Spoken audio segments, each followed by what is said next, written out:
L'ignoble assassinat de Charlie Kirk, qui était en train de tenir un discours sur la liberté, nous rappelle que la société américaine est extrêmement violente, mais aussi que la gauche, qui se pare des vertus prétendues de l'humanisme, est certainement bien plus violente en réalité que la droite.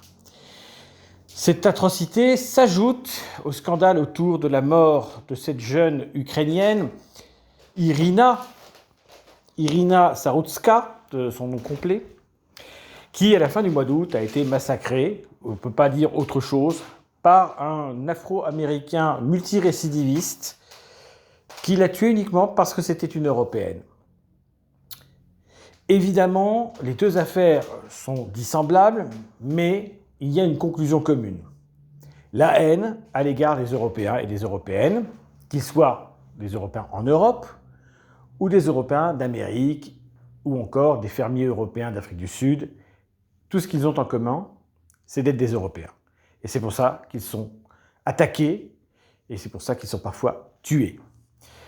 Ces deux affaires scandalisent l'Amérique historique, à juste titre, et le président Trump, évidemment, n'est pas le dernier.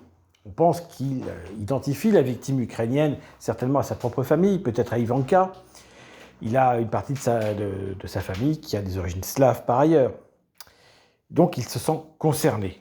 Et en vérité, il l'est bien entendu, et nous le sommes également. Alors, en Europe, il y a une relative permissivité au niveau de l'application des lois. Ce n'est pas normalement le cas en Amérique. Mais finalement, on voit qu'en fonction des États, en fonction de la coloration politique de l'État, de la mairie et autres, l'action n'est pas la même. Pourquoi cet individu était-il dehors? S'il avait été en prison, il n'aurait pas tué.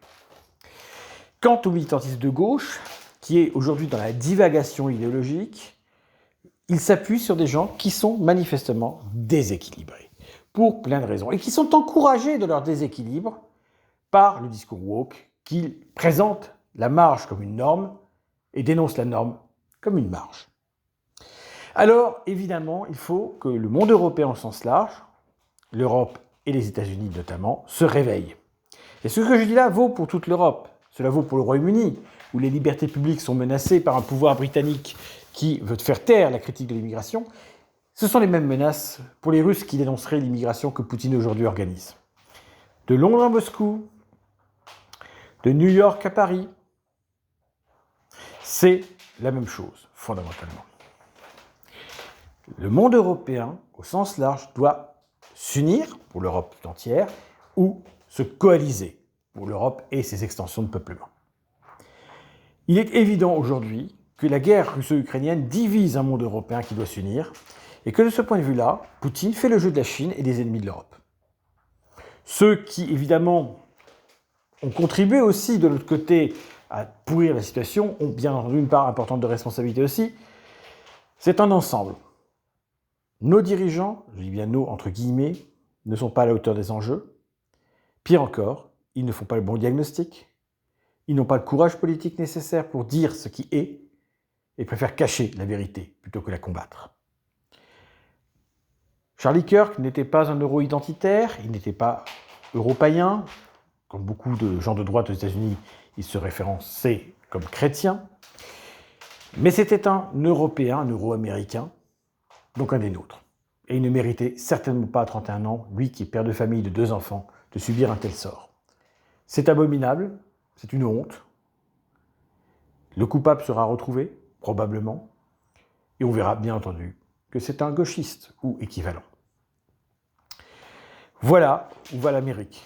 Voilà où va l'Europe, car tous les jours en Europe, vous avez des actes scandaleux, des crimes et des horreurs. Et bien entendu, il n'y a pas de prime time pour cela. Prime time pour un individu éloigné, mais pas du tout un seul mot pour tout cela. Alors évidemment, aujourd'hui, les États-Unis se réveillent, et donc les médias occidentaux sont obligés de se réveiller avec eux. Tout cela nous amène à une réalité, le futur sera de moins en moins européen, il faut le craindre, et sera de plus en plus criminogène et violent. Sauf si les Européens se réveillent à temps, sauf si les Euro-Américains se réveillent à temps, et décident de prendre le taureau par les cornes et de remettre de l'ordre dans la cité. Je vous remercie.